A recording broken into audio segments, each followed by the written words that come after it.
Okay guys, alam niyo ba na, nanalo ang Mutant Iron Golem at lalabanin natin siya sa tatlong Mutant Spider Pig.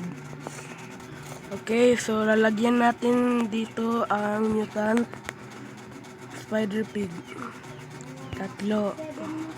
At Iron Golem. Bakit ka mo naglakbay? So, buto nga po.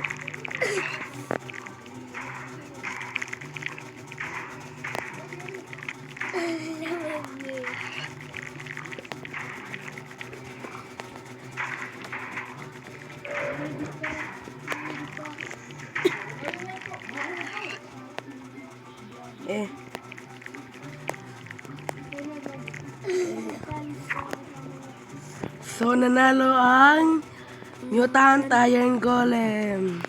Be sure like and subscribe kasi again second video to.